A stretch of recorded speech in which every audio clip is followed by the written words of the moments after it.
Hello, my friend. If you've ever said, I'm doing keto, but I'm not in ketosis, this video is for you. Ketosis is not a diet trend. Ketosis is a metabolic state, and when you reach it, your body switches from burning sugar to burning fat. That's when brain fog lifts, hunger calms down, energy becomes steady, and fat loss finally makes sense. Today, I'm going to walk you through the three fastest, safest, science-backed ways to get into ketosis without starving, without guessing, and without wrecking your metabolism. For decades, you were told the problem was willpower, that if you were hungry, tired, overweight, foggy, inflamed, or stuck, it was because you weren't disciplined enough. But the truth is far more unsettling and far more freeing because your body is not broken. It is responding exactly as biology demands when insulin is constantly elevated. And insulin, not calories, not motivation, not moral strength, is the master switch that decides whether your body stores fat or burns it. Every time carbohydrates enter your bloodstream, they are rapidly converted into glucose. And glucose triggers insulin, a powerful storage hormone whose single job is to move sugar out of the blood and lock energy away for later. And as long as insulin stays high, fat burning is biologically impossible, not difficult, not delayed, but chemically blocked at the cellular level.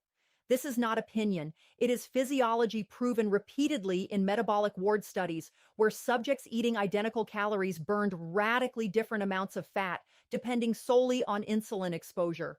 And when insulin stays elevated day after day, meal after meal, snack after snack, your body becomes trapped in a state of permanent storage, unable to access its own fat reserves, even while starving for energy.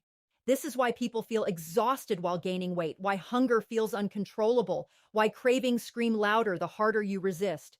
Because insulin does not ask for permission, it issues commands.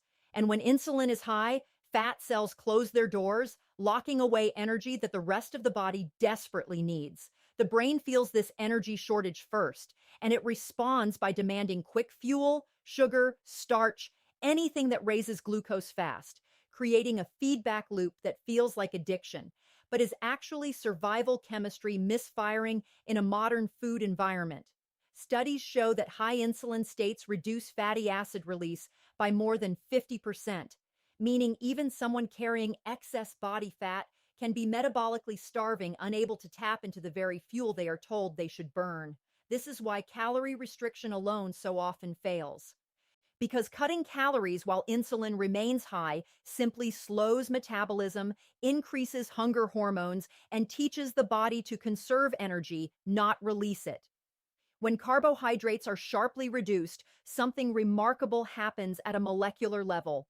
Insulin falls, sometimes within hours, and the biochemical locks on fat cells begin to open, allowing stored fat to be released into the bloodstream as free fatty acids, which the liver then converts into ketones, an ancient fuel source that powered human survival long before agriculture existed.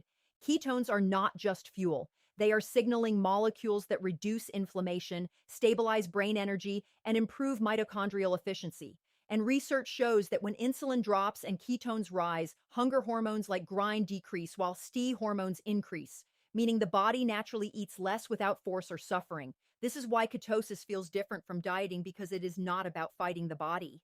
It is about removing the signal that keeps fat locked away. Anthropological evidence reveals that humans evolved in long stretches of low carbohydrate availability, cycling between feast and scarcity. And during those times, insulin was low, ketones were high, and the brain thrived on fat-derived fuel. Yet in modern society, insulin is elevated from morning to night. Not because of overeating alone, but because carbohydrates now dominate every meal, every snack, every processed food marketed as healthy.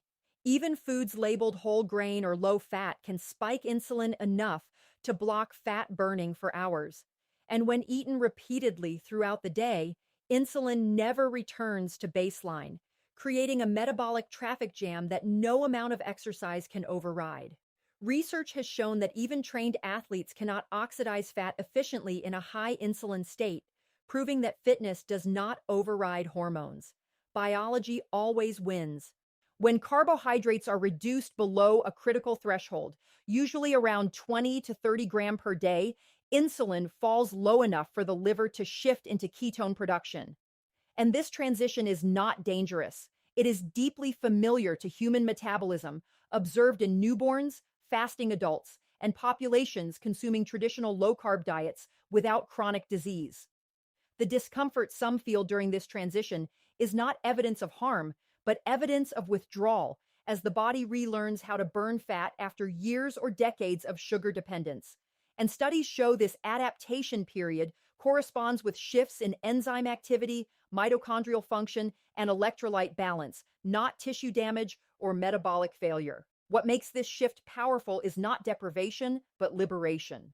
Because once insulin is no longer dominating the system, the body gains metabolic flexibility, the ability to switch between fuels seamlessly, something strongly associated with longevity, cognitive resilience, and metabolic health.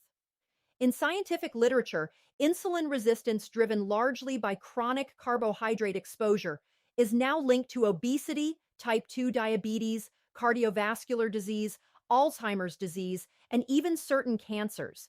And yet, the solution is not more restraint. It is removing the trigger that keeps insulin elevated. When carbs drop, insulin drops. And when insulin drops, fat burning resumes. Not slowly, not symbolically, but measurably, with increased fatty acid oxidation, higher resting energy expenditure, and improved blood sugar stability documented across multiple clinical trials.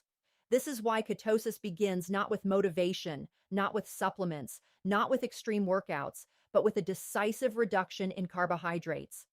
Because until insulin is lowered, every other effort is fighting upstream against human physiology. The moment insulin steps aside, the body does what it was designed to do: access stored energy, stabilize hunger, sharpen focus, and restore a metabolic rhythm that modern food has silenced. And that is why the first and most critical step into ketosis is not willpower, but biology. Finally, being allowed to speak. For most of human history, eating all day was impossible. And that single fact shaped the entire design of the human body. Because long before calories were counted or diets were named, fasting was not a choice. It was a biological rhythm. And your metabolism still remembers it. Every time you eat, insulin rises. And every time insulin rises, fat burning shuts off. But what modern life has done is remove the pause, the silence, the metabolic breathing space that tells the body it is safe to burn stored energy. When food arrives from morning to night, insulin never fully falls. And without that drop, ketosis cannot begin no matter how clean the diet looks. This is why fasting is not extreme. It is corrective because it restores the missing signal that modern eating erased. Scientific studies show that within 12 to 24 hours of not eating, liver glycogen is depleted. And once that sugar reserve is gone, the body must switch fuels or fail, and it always chooses survival. At that moment, insulin drops to baseline, sometimes lower than it has been in years, and fat cells finally receive the message they have been waiting for to open and release energy. This is not theory. It is measurable physiology confirmed by blood markers showing rapid rises in free fatty acids and ketones during fasting, even in individuals who struggled for years to lose weight through calorie restriction alone. What makes fasting uniquely powerful is that it accelerates ketosis without adding stress to the system. Because instead of forcing the body to burn fat while insulin is still high, it removes the hormonal blockade entirely. Research comparing low-carb diets with and without fasting consistently shows faster ketone production, improved insulin sensitivity, and deeper metabolic shifts when fasting is included. Because time without food does something food alone cannot, it gives insulin time to fall and stay low long enough for the switch to flip. The liver, once freed from processing incoming glucose, turns inward and begins converting fat into ketones, a fuel that produces more energy per unit of oxygen than glucose, a fact that may explain why the brain becomes clearer and focus sharpens during ketosis. Neurological studies show that ketones reduce oxidative stress and stabilize neuronal firing, which is why fasting has been explored for epilepsy, neurodegenerative diseases, and traumatic brain injury long before it was ever associated with weight loss. Hunger itself changes under fasting, not by force, but by chemistry as grain. The hunger hormone follows circadian patterns and actually decreases after the first fasting window, a finding that surprises people who expect hunger to grow endlessly without food. This is why many report that the second day of fasting feels easier than the first because the body has shifted from demanding sugar to supplying fat-derived fuel. One of the most shocking findings in fasting research is that resting metabolic rate does not drop in short-term fasts. It often rises driven by increases in norepinephrine, meaning the body becomes more alert, not slower, contradicting decades of fear-based nutrition advice. Fasting also triggers autophagy, a cellular recycling process that removes damaged proteins and dysfunctional mitochondria, a mechanism so fundamental that its discovery earned a Nobel Prize. And this cleanup process becomes active precisely when insulin is low and nutrients are absent. This means fasting is not just about entering ketosis faster, it is about repairing the system that burns fat in the first place. In people with insulin resistance, fasting has been shown to rapidly improve insulin signaling, sometimes within weeks, because insulin receptors finally get relief from constant stimulation, restoring sensitivity that years of frequent eating destroyed. Modern eating patterns often involve 6 or more insulin spikes per day, a level of hormonal stress never seen in ancestral populations, and fasting corrects this by compressing eating into defined windows, allowing insulin to rise and fall as it was designed to do. Intermittent fasting, such as a 16-hour fast, has been shown to increase fat oxidation even when calories are matched, proving once again that timing matters as much as quantity. Longer fasts push ketosis deeper, not because of deprivation, but because the body fully commits to fat as fuel. And studies show ketone levels during fasting can rise to levels associated with therapeutic benefits without causing muscle loss when protein intake is adequate during eating windows.